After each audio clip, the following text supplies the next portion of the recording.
Good morning बच्चों। आज हम आपको विद्युत अपघटनी सेल के बारे में बताएंगे। इसके पहले हम रेडॉक्स अभिक्रिया में आपको एक सेल के बारे में बता चुके हैं जिसका नाम है विद्युत रासायनिक सेल। तो जो विद्युत रासायनिक सेल है उसके बारे में मैंने आपको पिछले पीरियड में बताया था कि जो विद्युत रासायनिक सेल होता है इसमें रासायनिक अभिक्रिया होती है और रासायनिक अभिक्रिया के पश्चात विद्युत धारा उत्पन्न होती है। तो जब रासायनिक अभिक्रिया के द्वारा विद्युत धारा उत्पन्न होगी तो उसे हम कहेंगे विद्युत रासायनिक सेल, जिसमें हम एक तरफ जब हम किसी भी रासायनिक अभिक्रिया के लिए लें तो यहाँ पर हम दो पात्र लेते हैं और उन दो पात्र में एक पात्र में ऑक्सीकरण की क्रिया होती है और दूसरे पात्र में अपचयन की क्रिया होती है।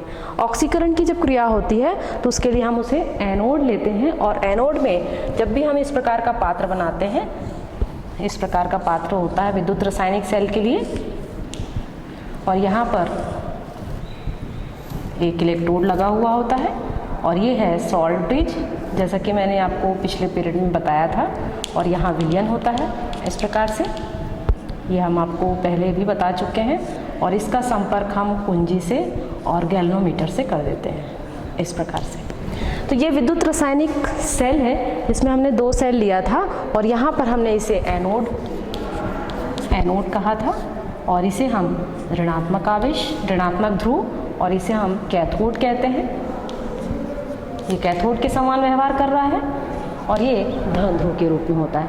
तो जब ऑक्सीकरण की क्रिया होती है और ऑक्सीकरण के पश्चात इलेक्ट्रॉन इस पात्र से होते हुए, इस लवण सेतु से होते हुए अपचयन वाले पात्र में जाते हैं तो रासायनिक अभिक्रिया होती है, जिसके पश्चात ये जो गैल्वेनोमीटर आपको दिखाई दे रहा है इसमें विक्षेप होना स्टार्ट हो जाता है। इसका मतलब है कि रासायनिक अभिक्रिया हुई और रासायनिक अभिक्रिया के पश्चात विद्युत धारा उत्पन्न होती है। तो जब विद्युत धारा उत्पन्न हो रही है, क्योंकि यहाँ पर ये जो विद्युत रासायनिक सेल को बनाया था एक वैज्ञानिक थे जिसका नाम था गैल्वनी। जो वैज्ञानिक थे उनका नाम गैल्वनी था, उनके नाम के आधार पर, और दूसरे एक वैज्ञानिक थे उनका नाम वोल्टा। तो इन दोनों ही वैज्ञानिकों के द्वारा इस सेल को बनाया गया था, इसलिए इसको हम गैल्वनी सेल भी कहते हैं। इसका नाम है गैल्वनी सेल, या फिर इसे कहा जाता है वोल्टी सेल, या इसे हम कहते हैं वोल्टी सेल।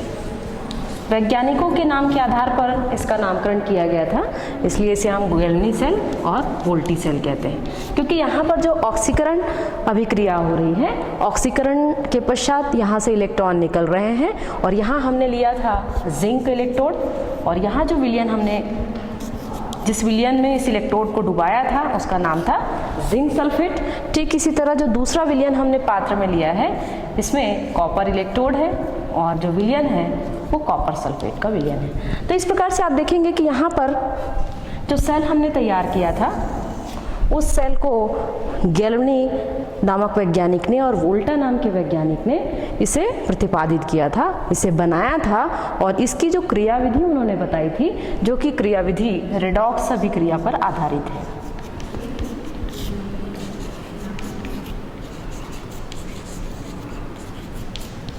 तो रेडॉक्स अभिक्रिया में आपको पता है कि ऑक्सीकरण और अपचयन अभिक्रियाएं जो है दोनों साथ साथ चलती है, तो उस अभिक्रिया को हम रेडॉक्स अभिक्रिया कहते हैं। और इस अभिक्रिया के पश्चात जब विद्युत धारा उत्पन्न होती है तो ये जो गैल्वेनोमीटर है इसमें विक्षेप उत्पन्न होगा, जिससे उसमें मूवमेंट होगा, और मूवमेंट होने से पता चलता है कि विद्युत धारा उत्पन्न हो रही है। तो यहाँ पर दो पात्र अलग अलग रूप में लिए हैं इस विद्युत रासायनिक सेल में।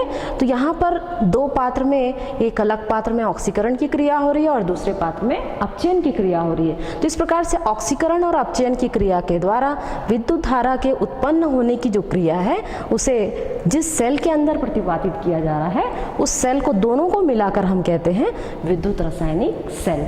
ठीक इसी तरह एक दूसरा सेल तैयार किया गया है जिसका नाम है विद्युत अपघटनी सेल। विद्युत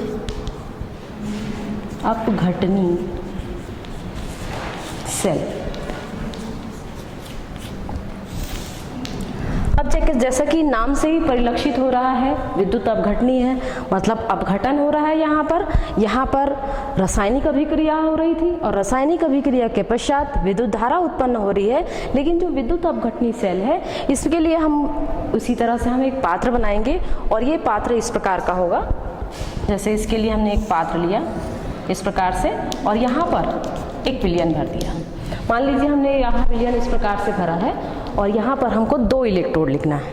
यहाँ पर आप 2 इलेक्ट्रोड बनाएंगे इस प्रकार से, एक इलेक्ट्रोड ये है और दूसरा इलेक्ट्रोड इस प्रकार से। तो जो 2 इलेक्ट्रोड आप इसमें बनाएंगे, यहाँ पर आपको बाहरी सोर्स से इसको ऊर्जा देनी है। तो इसके लिए हम यहाँ इस प्रकार से इसे बना सकते हैं। जैसे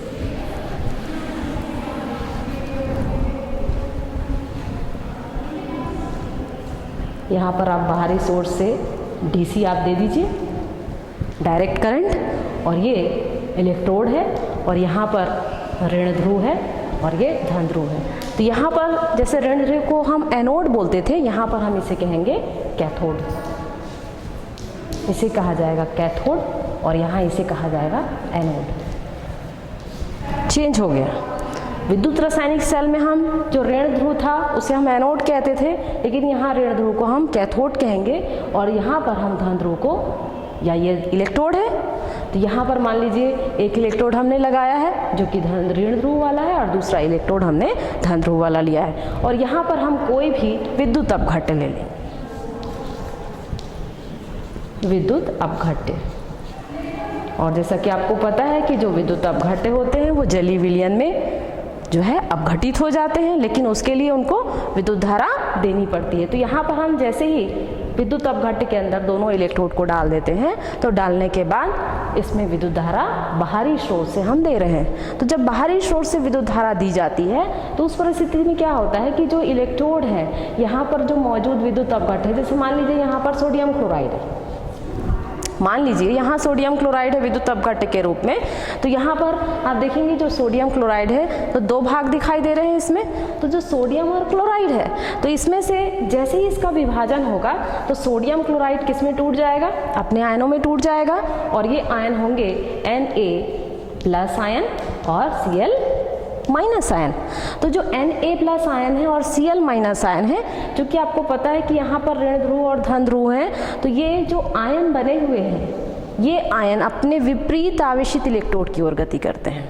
तो विपरीत आवेशित, चूंकि आपको पता है कि जो सोडियम आयन कैसे बन रहा है, क्योंकि सोडियम आयन जैसे ही वो अपना इलेक्ट्रॉन त्याग देता है तो अपने धनावेशित आयन में टूट जाएगा, और जैसे ही वो धनावेशित आयन बना रहा है तो धनावेशित आयन किस ओर जाएंगे यहाँ पर, क्योंकि यहाँ पर इलेक्ट्रॉनों का या आयनों का अभिगमन होगा, जैसा कि हम इसके पहले भी इसके बारे में चर्चा कर चुके हैं। तो आयनों का जब अभिगमन होता है तो जो विपरीत आवेशित आयन होते हैं, जैसे अगर ये धनावेशित आयन है सोडियम आयन, तो ये ऋण ध्रुव की ओर जाएगा, मतलब कैथोड की ओर गति करेगा। तो यहाँ पर जो सोडियम आयन है और क्लोराइड आयन है, तो इसमें आप देखिए ये सोडियम आयन इस ओर गति करेगा, क्योंकि हमेशा विपरीत आवेशित प्लेट की ओर गति करते हैं। तो ये विपरीत आवेशित प्लेट है सोडियम आयन के लिए, क्योंकि यहाँ पर ये Na+ आयन के रूप में है और ये ध्रुव क्या है, यहाँ ऋण ध्रुव है, तो ये ऋण ध्रुव की ओर गति करेगा और यहाँ पर जो है सोडियम जमा हो जाएगा, यहाँ सोडियम धातु जमा हो जाएगी, क्योंकि ये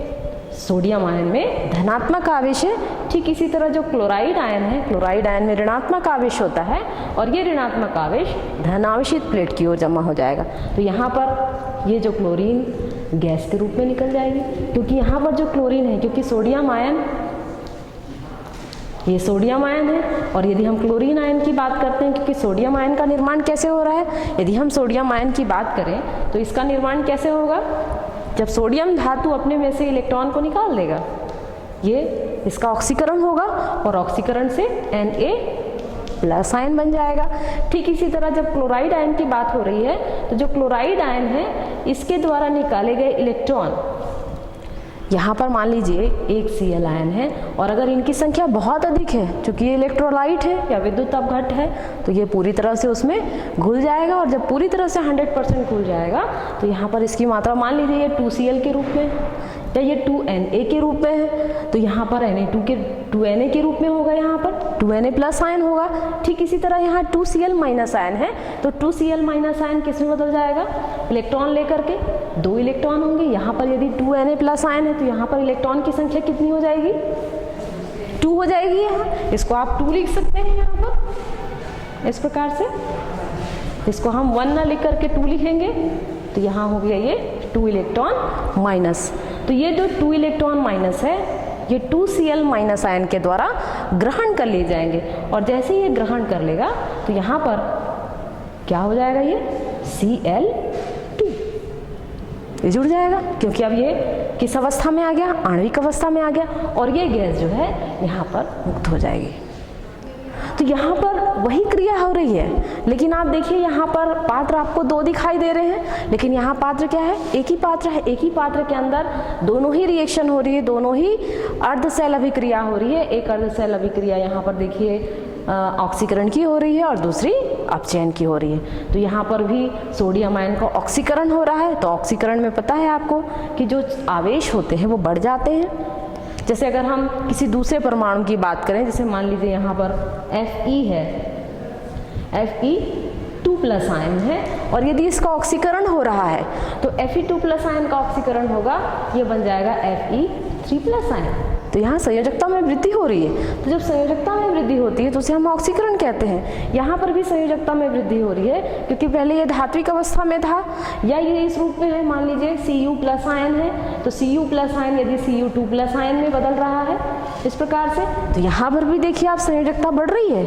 तो जब संयोजकता बढ़ती है तो उसको हम ऑक्सीकरण कहते हैं, और जब संयोजकता घटती है तो उसे हम कहते हैं अपचयन। जैसे मान लीजिए यहाँ पर है Cu2 प्लस आयन है, और Cu2 प्लस आयन से यदि ये Cu1 प्लस आयन में बदल रहा है, जब 1 प्लस आयन में बदलेगा मतलब यहाँ पर अब जो अवस्था है या इसमें आवेश है उसकी कमी हो रही है। तो जब आवेश में कमी होती है तो उसके हम कहते हैं अपचयन की क्रिया। तो ये तो ऑक्सीकरण और अपचयन के बारे में है। तो जैसा कि हमने देखा कि जो विद्युत अपघटनी सेल है इसे हम क्या कहेंगे, मतलब यदि हम इसकी परिभाषा लिखना चाहें तो हम इसे क्या लिख सकते हैं? जैसा कि हमने विद्युत रासायनिक सेल के लिए बताया था आपको, विद्युत रासायनिक सेल में क्या हो रहा है कि यहाँ पर रासायनिक अभिक्रिया हो रही है, और वह रासायनिक अभिक्रिया कौन सी है? रेडॉक्स अभिक्रिया। रेडॉक्स अभिक्रिया के कारण विद्युत धारा का उत्पन्न होना, और जिस सेल के अंदर उत्पन्न हो रहा है उस सेल को हम कहेंगे विद्युत रासायनिक सेल। विद्युत अपघटनी सेल वह सेल होता है, इसे हम विद्युत अपघटनी सेल कहते हैं। वह सेल होता है जिसमें बाहरी सोर्स से हमें विद्युत ऊर्जा देनी पड़ती है, जिसके कारण जो विद्युत अपघट्ट होता है वो अपघटित होगा, और अपघटित होने के कारण वह आयनों का अभिगमन के द्वारा विपरीत आवेशित आयनों की ओर या विपरीत आवेशित इलेक्ट्रोड की ओर गति करने की जो क्रिया है उस जिस सेल में हो रही है उसे हम कहेंगे विद्युत अपघटनी सेल। तो यहाँ पर जो विद्युत अपघट्ट है उसका अपघटन हो रहा है, और अपघटन से जो भी आयन निर्मित हो रहे हैं, क्योंकि आपको पता है कि विद्युत अपघट्ट 2 प्रकार के होते हैं, एक प्रबल होंगे या फिर दुर्बल होंगे। यहाँ हम प्रबल इलेक्ट्रोड ले रहे हैं और ये लवण के रूप में है, और इसका 100% आयनन होता है, पूरी तरह से आयन यहाँ पर मौजूद होंगे। सोडियम क्लोराइड नहीं होगा यहाँ पर, आयन में बदल गया तो आयन में बदल रहा है मतलब एक का ऑक्सीकरण हो रहा है और दूसरे का अपचयन हो रहा है। तो यदि हम इन दोनों में अंतर देखें तो इसमें अंतर क्या हो सकते हैं, इसको हम इस प्रकार बता सकते हैं। तो ये आपको क्लियर हो चुका होगा कि विद्युत अपघटनी सेल हम किसे कहेंगे और विद्युत रासायनिक सेल किसे कहा जाएगा। नेक्स्ट है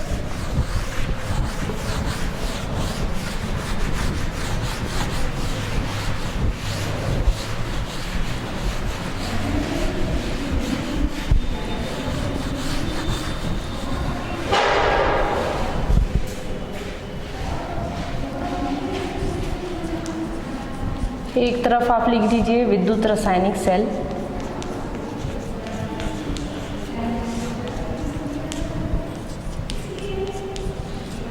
और दूसरी साइड लिखिए विद्युत अपघटनी सेल।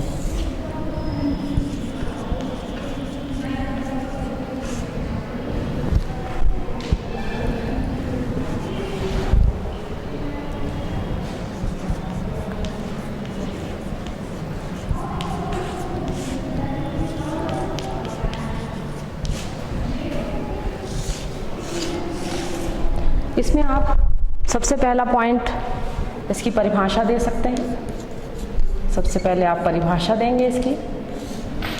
परिभाषा में आप ये बताएंगे जब रेडॉक्स अभिक्रिया के द्वारा या रासायनिक अभिक्रिया के द्वारा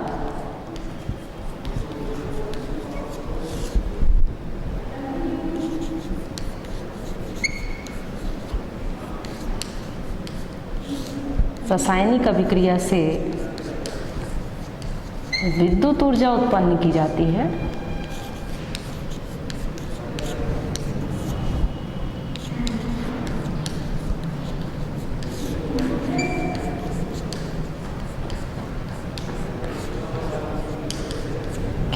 तो उसे हम कहते हैं, उस सेल को जिसमें रासायनिक अभिक्रिया से विद्युत ऊर्जा उत्पन्न की जाती है उसे हम कहेंगे विद्युत रासायनिक सेल।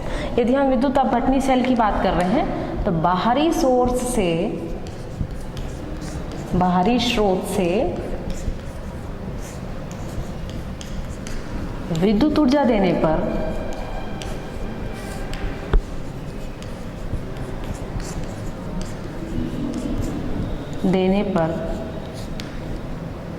विद्युत अपघट्य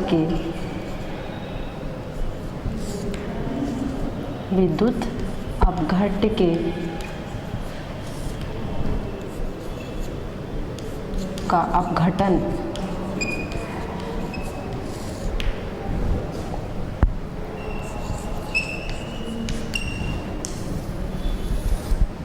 किया जाता है। तो जिस सेल में ये क्रिया हो रही है उस सेल को हम कहेंगे विद्युत अपघटनी सेल। दूसरे में आप बता सकते हैं कि यहाँ पर इस विद्युत रासायनिक सेल में दो अलग अलग पात्रों में क्रिया होती है, दो अलग अलग पात्रों में क्रिया होती है। और यहाँ पर आपने देखा ही है कि यदि हम विद्युत अपघटनी सेल की बात करें तो यहाँ पर केवल एक ही पात्र होगा। तो यहाँ दूसरा पॉइंट आप ले सकते हैं, जब एक ही पात्र में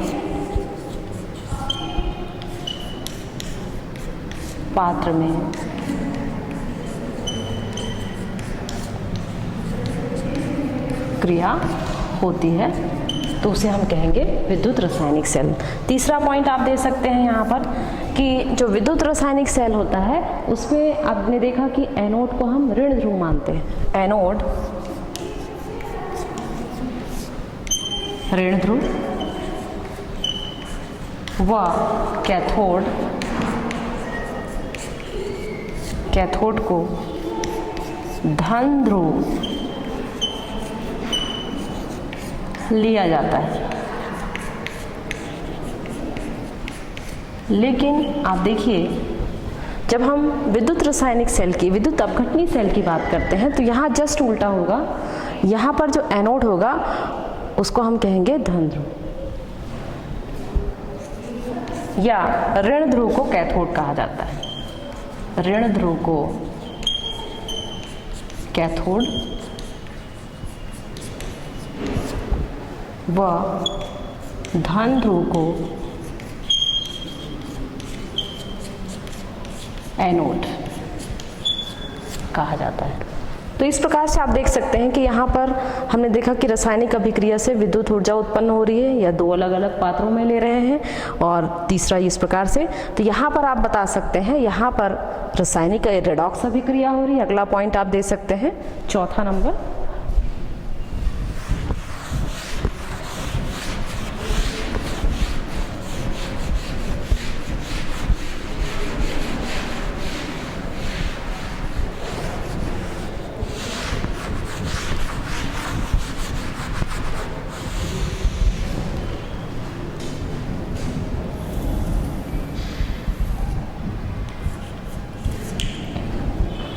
यहाँ रेडॉक्स अभिक्रिया हो रही है।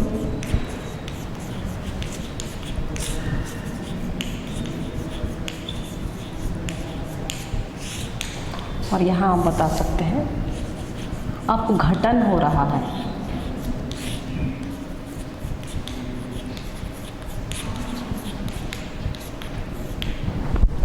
इस प्रकार से आप बता सकते हैं। तो इसे आप नोट कर लीजिए।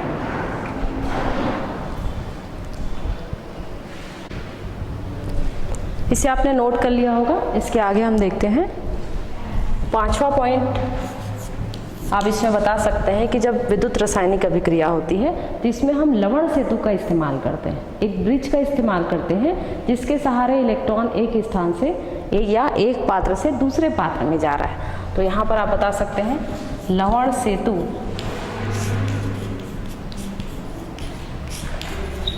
का उपयोग होता है। और यहाँ आप बता सकते हैं, आपने देखा डायग्राम में, यहाँ पर आपको नहीं दिखाई दिया लवण सेतु, तो आप यहाँ लिख सकते हैं कि यहाँ इसका प्रयोग नहीं, यहाँ इसकी आवश्यकता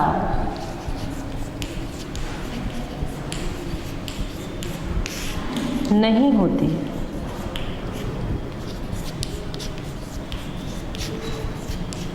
किंतु कभी कभी डायफ्राम का उपयोग किया जाता है, किंतु डायफ्राम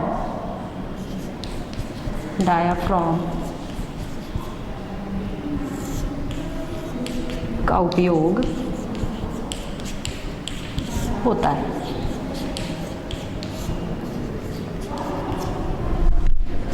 ठीक इसी तरह छठवें में आप इसका डायग्राम बना सकते हैं, दोनों का चित्र बना दीजिए। विद्युत रासायनिक सेल का डायग्राम हमने कैसे बताया आपको, और विद्युत अपघटनी सेल का किस प्रकार से बताया, ये दोनों डायग्राम आप बता सकते हैं। तो यहाँ पर चित्र लिख सकते हैं। यहाँ जब मैंने डायफ्राम के बारे में बताया है आपको कि जब डायफ्राम के बारे में बात करें तो यहाँ पर इस प्रकार से एक अलग से ये स्ट्रक्चर होती है, और ये स्ट्रक्चर जिसमें कैथोड को एनोड से अलग किया जाता है। कि जैसे मान लीजिए हमने यहाँ पर कैथोड लिया है, तो कैथोड के पार्ट को हम अलग कर देंगे एक डायफ्राम के द्वारा, एक स्थान के द्वारा। यहाँ पर हम मान लीजिए हमने यहाँ पर पारे का हमने लिया है। यहाँ जैसे मान लीजिए हम यहाँ पर क्या लेते हैं, जो धनात्मक भाग होता है, ऋण ध्रुव कैथोड को मानते हैं, तो ऋण ध्रुव कैथोड है, तो पारे का यहाँ पर कौन सा होगा यहाँ पर ऋणात्मक पार्ट। तो ऋणात्मक पार्ट किसे कहते हैं हम, कैथोड को कहते हैं। तो पारे का यहाँ पर कैथोड होगा नीचे की ओर। तो पारा चूंकि आपको पता ही है काफ़ी ठोस होता है, सबसे ज़्यादा ठोस होता है ये, भारी होता है ये। और यहाँ यदि हम एक दूसरी तरफ हम यहाँ पर ले रहे हैं, इलेक्ट्रोड ले रहे हैं, और यहाँ पर इलेक्ट्रोड के रूप में आप ग्रेफाइट ले रहे हैं। यहाँ पर आपने लिया, इसको एक दूसरे से जोड़ा गया है, ये ग्रेफाइट है। तो ग्रेफाइट का हम क्या लेंगे, यहाँ इसका कैथोड लिए हैं तो ये धनात्मक होगा, और धनात्मक है तो इसे हम क्या लेंगे, एनोड, इस प्रकार से। तो ये एक अलग हो चुका है कि यहाँ पर हमने कैथोड को अलग कर दिया डायफ्राम के जरिए, और यहाँ ग्रेफाइट इलेक्ट्रोड के रूप में मौजूद है, और यहाँ पर हम विलयन ले लेंगे। और जैसे मान लीजिए यहाँ पर हमने सोडियम क्लोराइड का विलयन ले लिया है, तो सॉल्वेट ऑफ सेल होता है, सॉल्वेट ऑफ सेल, कभी कभी इसका डायग्राम पूछा जाता है। तो जो सॉल्वेट ऑफ सेल होता है उसकी स्ट्रक्चर इसी प्रकार की होती है। और यहाँ पर आप देखेंगे, यहाँ पर सोडियम निकालने के लिए स्थान होता है, और यहाँ पर आप देखेंगे जो कार्बन डाइऑक्साइड होती है वो यहाँ से निकलती है, क्लोरीन गैस निकलती है। तो यहाँ पर जो सोडियम क्लोराइड है, जैसे ही हम बाहरी सोर्स से इसको विद्युत धारा दे रहे हैं, तो यहाँ पर जो एनोड है यहीं से बाहरी सोर्स से इसको विद्युत धारा दी जाती है। तो जैसे ही विद्युत धारा देगी तो क्या होगा, इलेक्ट्रोड गर्म हो जाएगा। गर्म होने के बाद यहाँ पर जो विलयन है, जो कि सोडियम क्लोराइड है, वो अब घटित होगा। अब घटित होने के बाद जैसा कि आपको पता है कि Na+ आयन और Cl- आयन में बदल जाएगा, क्योंकि इसका ऑक्सीकरण होगा और दूसरे का अपचयन होगा। अब घटित हो गया। अब घटित होने के बाद इसके जो सोडियम आयन और क्लोराइड आयन है, ये विपरीत आवेश की ओर गति करेंगे। तो यहाँ पर ये डायफ्राम किसका है, पारे का है। और यहाँ पर चूंकि कौन सा आवेश है, ऋणात्मक आवेश है, तो कौन सा पार्ट इसकी तरफ जाएगा, धनात्मक पार्ट जाएगा। इसलिए सोडियम आयन इसके पास जाते हैं और ये बना लेते हैं सोडियम एमलगम। सोडियम एमलगम का निर्माण करते हैं, NaHG, इसको हम बोलते हैं सोडियम एमलगम।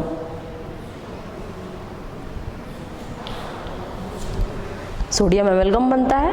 और ठीक इसी तरह यहाँ पर जो क्लोरीन गैस निकलती है या क्लोरीन आयन होते हैं वो क्रिया करके क्लोरीन गैस बनाते हैं जो कि एनोड की ओर मुक्त हो जाती है। तो यहाँ पर क्लोरीन गैस निकल रही। तो अभी तो हमने देखा कि यहाँ पर जो विद्युत अपघटनी सेल के रूप में हमने देखा था, विद्युत अपघटनी सेल में देखा कि किस प्रकार से एक ही पात्र के अंदर अपघटन की क्रिया हो रही है और फिर अपघटन होने के बाद इलेक्ट्रॉनों का अभिगमन होगा। और इलेक्ट्रॉनों का अभिगमन आप देख सकते हैं यहाँ पर विपरीत आवेशित इलेक्ट्रोड की ओर होगा। तो जो आयन होंगे वो इलेक्ट्रॉन को ग्रहण करेंगे, ग्रहण करने के बाद अपनी आणविक अवस्था में आ जाएंगे। तो इस प्रकार से जब ये आणविक अवस्था में आते हैं तो इस प्रकार से वो उसमें देखिए क्लोराइड आयन है, ये आयन जो है क्लोरीन गैस के रूप में मुक्त हो जाएगी। और जो पारा है जिसे हम जैसे ही वो सोडियम के साथ मिल जाएगा तो उसे हम एमलगम कहेंगे। तो इस प्रकार से ये सोडियम के साथ पारा मिल जाता है, क्योंकि यहाँ नीचे डायफ्राम के रूप में यहाँ आपको पारे का कैथोड दिखाई दे रहा है, तो ये उसके साथ क्रिया करेगा और सोडियम एमलगम बना देगा। और ठीक इसी तरह जो क्लोरीन आयन है, ये क्लोरीन आयन आपस में क्रिया करके इलेक्ट्रॉन को ग्रहण कर लेंगे, सोडियम के द्वारा त्यागे हुए इलेक्ट्रॉन को, और ये बना लेंगे क्लोरीन गैस। तो Cl minus ion 2Cl minus ion plus 2 electron minus, ये क्रिया करके, जैसा कि मैंने इसके पहले भी आपको बताया था कि किस प्रकार से क्रिया होती है, तो वही क्रिया जो है इस सेल में होती है जिसका नाम है सॉल्वेट रफ सेल, जो कि विद्युत अपघटनी सेल है। तो इस प्रकार से आप देख सकते हैं कि जो विद्युत रासायनिक सेल है उसमें किस प्रकार से क्रिया हो रही है और विद्युत अपघटनी सेल में किस प्रकार से क्रिया हो रही है। नेक्स्ट है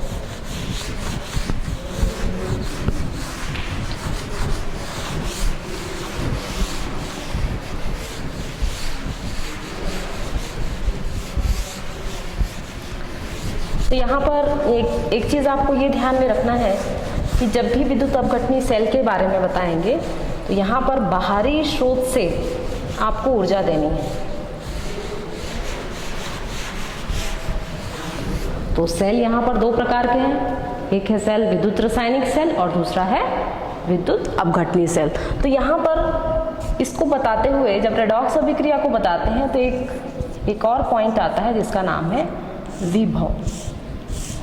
जैसे कि आपको ज्ञात है कि जब हम किसी पात्र में यदि किसी इलेक्ट्रोड को रख रहे हैं, मान लीजिए हमने एक पात्र लिया और इसमें इलेक्ट्रोड हमने डाल दिया, ये इलेक्ट्रोड है और इसके अंदर हमने एक विलयन भर दिया इसी से संबंधित। यहाँ पर मान लीजिए ये जिंक इलेक्ट्रोड है और यहाँ पर हमने जिंक सल्फेट का विलयन भर दिया। तो यहाँ आप देखिए विलयन और ठोस दो चीज़ें दिखाई दे रही हैं, जिसको हम जिंक का इलेक्ट्रोड कहते हैं। तो यहाँ आपको पता है कि धात्विक अवस्था से आयनिक अवस्था में कब बदलेगा, जब इसका ऑक्सीकरण होगा। तो यहाँ जैसे ही इसका ऑक्सीकरण होता है, तो जैसा कि मैंने आपको बताया है कि जब ऑक्सीकरण की क्रिया होती है तो किसी भी धातु में से आयन निकलते हैं। तो धातु में से आयन कब निकलेंगे, जब उसके बाह्यतम कक्ष में होंगे। और यदि उसके बाह्यतम कक्ष में इलेक्ट्रॉन नहीं है तो उसका ऑक्सीकरण होगा क्या, नहीं होगा। जैसे हम सोडियम की बात कर रहे हैं, सोडियम क्षारीय धातु है, और यह हम जिंक की बात कर रहे हैं तो जिंक क्षारीय धातु के रूप में, धातु के रूप में है। और यदि हम इसे उसके सॉल्यूशन, उसी से संबंधित सॉल्यूशन में डालते हैं तो वह अपने आयनों का ऑक्सीकरण करता है।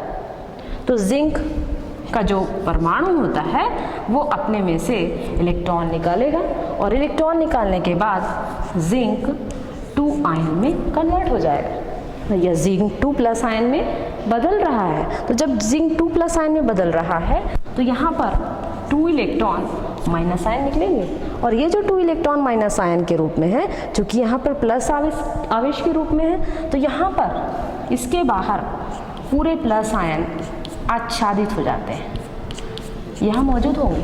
तो जब बाहर इस इलेक्ट्रोड के बाहर धनात्मक आवेश दिखाई दे रहा है तो अंदर कौन सा आवेश होगा, ऋणात्मक होगा। तो यहाँ पर आप बता सकते हैं यहाँ पर ऋणात्मक आवेश है।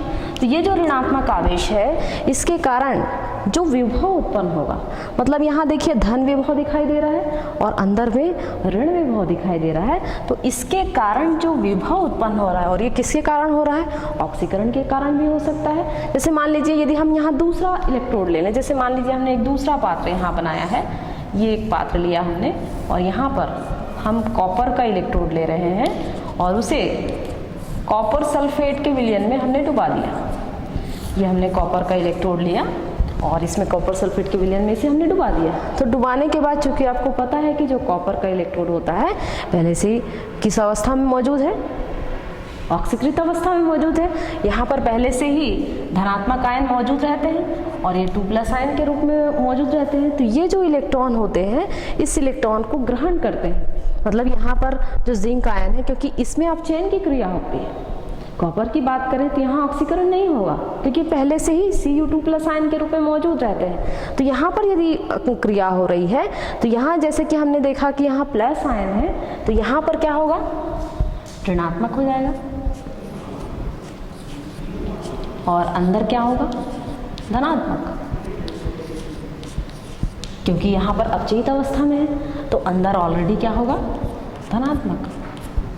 तो धातु और विलयन के संपर्क में आने से आयनों के कारण जो विभव उत्पन्न होता है उसे हम कहते हैं इलेक्ट्रोड विभव।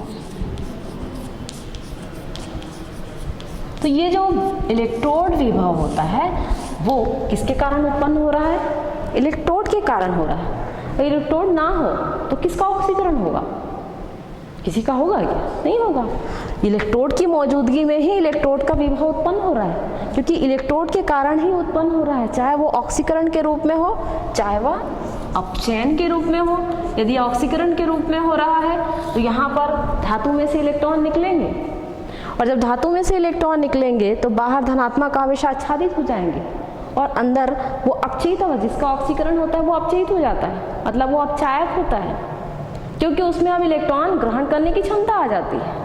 जैसे मान लीजिए हम जैसे सोडियम की बात करते हैं, मान लीजिए यहाँ पर हम सोडियम की बात कर रहे हैं तो सोडियम का परमाणु जब ऑक्सीकृत होता है, जब इसका ऑक्सीकरण होता है तो ये Na+ आयन बनाता है। तो जब Na+ आयन बन चुका है क्योंकि इसका ऑक्सीकरण हो गया, अब इस ऑक्सीकरण वाले जो भी आयन है उसमें अपचयन की क्षमता आ जाएगी, क्योंकि जैसा कि हम यहाँ देखते हैं कि Cu2+ आयन अगर है मौजूद तो Cu2+ आयन का अपचयन होगा और अपचयन होगा तो वो इलेक्ट्रॉन को ग्रहण करेगा और जब वो इलेक्ट्रॉन को ग्रहण करेगा तो उसमें किस जाएगी, ऑक्सीकरण की क्षमता आ जाएगी ना, क्योंकि वो किसी भी आयन को ग्रहण करने की क्षमता रखेगा, इसमें इलेक्ट्रॉन को ग्रहण करने की क्षमता है। तो इसका जब ऑक्सीकरण हो रहा है तो ये स्वयं किस में बदल जाएगा, अपचयित अवस्था में बदल जाएगा। तो जिसका ऑक्सीकरण होता है वह अपचायक बन जाता है और जिसका अपचयन होता है वो ऑक्सीकारक बन जाता है। तो यहाँ पर आप देखिए जो विभव उत्पन्न हो रहा है, दो प्रकार के विभव यहाँ दिखाई दे रहे हैं, एक तो धन विभव है और दूसरा ऋण विभव है। तो धन विभव कब उत्पन्न हो रहा है और ऋण विभव कब उत्पन्न हो रहा है। धन विभव उस वक्त उत्पन्न हो रहा है जब किसी भी धातु के द्वारा, किसी इलेक्ट्रोड के द्वारा इलेक्ट्रॉन को त्यागा जा रहा है। जब इलेक्ट्रॉन को त्याग रहे हैं, जैसे जिंक का इलेक्ट्रोड है, ये इलेक्ट्रॉन को त्याग दिया तो ये बना लिया धन विभव, और धन विभव बनाने के कारण इस इलेक्ट्रोड और धातु के बाहर आच्छादित जो आयन होंगे उसके कारण जो विभव उत्पन्न हो रहा है, तो ये जो विभव उत्पन्न हो रहा है ये विभव कहलाएगा इलेक्ट्रोड विभव, क्योंकि इलेक्ट्रोड के कारण उत्पन्न हो रहा है। तो इलेक्ट्रोड के कारण यहाँ पर ऑक्सीकरण की क्रिया होगी या फिर अपचयन की क्रिया होगी। यदि अपचयन की क्रिया हो रही है तो यहाँ पर जो आयन होंगे वो दूसरी अवस्था में दिखाई देंगे, क्योंकि यहाँ पर यदि अपचयन हो रहा है, जैसे मान लीजिए यहाँ पर हमने कॉपर लिखा है तो कॉपर 2+ आयन के रूप में है, तो यहाँ 2+ आयन वाले जो कॉपर हैं वो इलेक्ट्रॉन को ग्रहण करेंगे। जब इलेक्ट्रॉन को ग्रहण करेंगे, चूंकि यहाँ पर कितने इलेक्ट्रॉन हैं, 2 इलेक्ट्रॉन दिखाई दे रहे हैं, तो ये 2 ही इलेक्ट्रॉन को ग्रहण करेगा। यदि 1 इलेक्ट्रॉन है, जैसे अगर हम सोडियम की बात कर रहे हैं तो सोडियम की यदि हम बात कर रहे हैं तो सोडियम का ऑक्सीकरण हुआ तो एक ही आयन बना, Na+ आयन बने। कभी Na2+ आयन हो सकता है क्या, क्यों नहीं हो सकता, Na2+ आयन क्यों नहीं हो सकता, इसके बृहत्तम कोश में 1 ही इलेक्ट्रॉन होता है और उसके अंदर वाले कक्ष में 8 इलेक्ट्रॉन है, तो अपने 8 इलेक्ट्रॉन को तोड़ेगा क्या, वो नहीं तोड़ेगा। ठीक इसी तरह यदि हम जिंक की बात करते हैं तो जिंक के भी बृहत्तम कक्ष में 2 इलेक्ट्रॉन है, लेकिन अंदर वाले कक्ष में 8 इलेक्ट्रॉन है, तो अपने इलेक्ट्रॉन को, जबकि कोई भी परमाणु जो है अष्टक नियम के अनुसार जब तक 8 इलेक्ट्रॉन कंप्लीट नहीं कर लेता तब तक क्रिया करता है, और जैसे ही 8 इलेक्ट्रॉन कंप्लीट कर लेता है वो उदासीन बन जाता है। जैसा आपको पता है कि अक्रिय गैसें होती हैं, जैसे helium, neon, argon, krypton, xenon, radon वगैरह हैं, जो कि किस ग्रुप में आते हैं? उत्कृष्ट गैसों में आपने देखा होगा कि आवर्त सारणी में आपने देखा होगा विभिन्न प्रकार के S block, P block, D block और एफ ब्लॉक आपने देखे होंगे। तो जो पी ब्लॉक है उसमें सबसे लास्ट वाला जो वर्ग है उसमें आपने देखा होगा कि उत्कृष्ट गैसें होती हैं जो कि हीलियम के ग्रुप में है। तो ठीक इसी तरह यहाँ पर आपको जब भी इलेक्ट्रोड विभव निकालना है तो आपको ये ध्यान में रखना पड़ेगा कि किस परमाणु का ऑक्सीकरण हो रहा है। तो उसी परमाणु या उसी धातु का या उसी इलेक्ट्रोड का ऑक्सीकरण होता है जिसके परमाणु में एक्स्ट्रा इलेक्ट्रॉन होते हैं, जिसको वो त्याग सकता है। यदि एक्स्ट्रा इलेक्ट्रॉन नहीं होंगे तो वो नहीं त्यागेगा। या अपचयन क्रिया यदि हो रही है तो उसमें क्या होगा, उसमें कुछ इलेक्ट्रॉनों की उसको आवश्यकता होगी, कुछ इलेक्ट्रॉन की आवश्यकता होगी तभी उसका अपचयन होगा। जैसे हम कॉपर की बात करते हैं तो कॉपर में 2 इलेक्ट्रॉन की आवश्यकता होती है, इसलिए कॉपर जो है Cu2 plus ion plus 2 electron minus ion, इस प्रकार से। और ये किसमें बदल रहा है? Cu में बदल रहा है। तो यहाँ पर आप देखिए जो विभव उत्पन्न हो रहा है तो यहाँ 2 प्रकार के विभव काम करते हैं। एक होता है ऑक्सीकरण विभव और दूसरा होगा अपचयन विभव।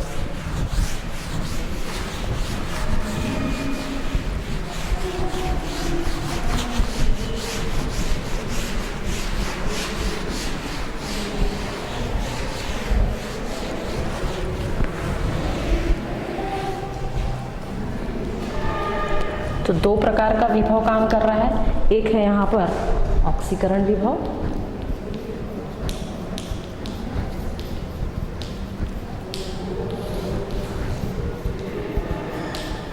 और दूसरा क्या होगा? अपचयन विभव होगा।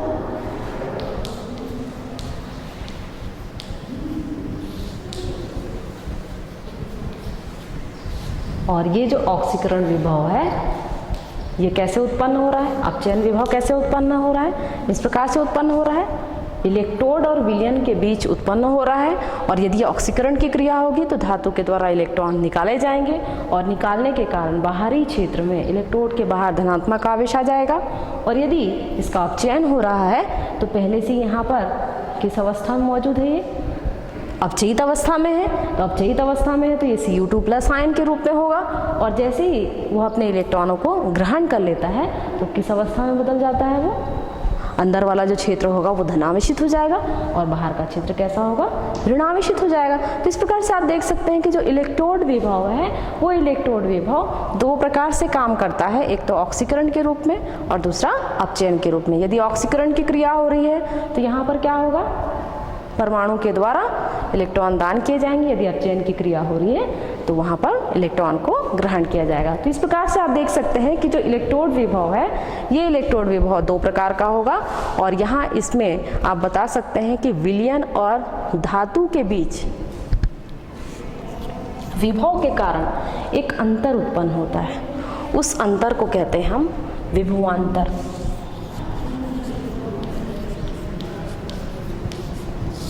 तो विभवांतर का मतलब क्या होगा? विभव का अंतर। यदि ये एक ही पात्र में है, जैसे कि हम यदि 2 पात्र की बात कर रहे हैं, 2 पात्र को हमने जोड़ दिया है और हम जोड़ रहे हैं किससे? लवण सेतु की सहायता से जोड़ रहे हैं, क्योंकि एक ब्रिज की सहायता से जोड़ रहे हैं। और ब्रिज की सहायता से जोड़ने के बाद यहाँ पर एक में ऑक्सीकरण की क्रिया होगी और दूसरे में अपचयन की क्रिया होगी। लेकिन अगर हम यहाँ पर अलग अलग पात्र में लेते हैं तो यहाँ पर इनके बीच में विभव का एक अंतर उत्पन्न हो जाता है और ये विभव ऑक्सीकरण के कारण होगा और अपचयन के कारण होगा। तो इन दोनों के विभव के अंतर को हम विभवांतर कहते हैं और इस पूरे को हम कहेंगे इलेक्ट्रोड विभव। नेक्स्ट है, तो इस प्रकार से यदि हम किसी भी इलेक्ट्रोड के लिए विभवांतर निकालते हैं तो यहाँ आपको ये बताना पड़ेगा कि कोई भी क्रिया एनोड में हो रही है या कैथोड में।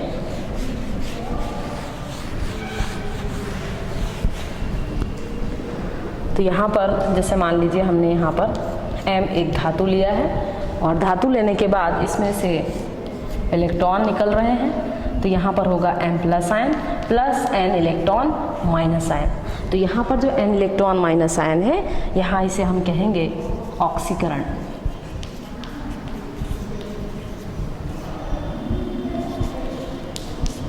ऑक्सीकरण की क्रिया। और ठीक इसी तरह M प्लस आयन है m plus ion plus n electron minus ion और n इलेक्ट्रॉन माइनस आयन है तो ये बन जाएगा m धात्विक अवस्था में, तो इसे हम कहेंगे अपचयन। तो इस प्रकार से आप देखिए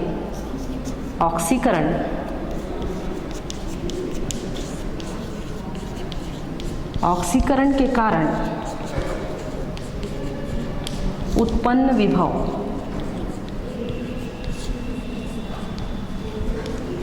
व अपचयन के कारण उत्पन्न विभव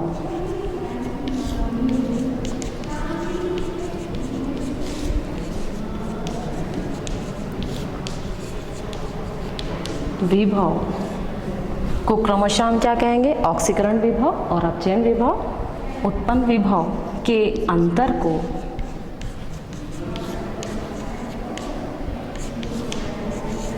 विभवांतर कहते हैं।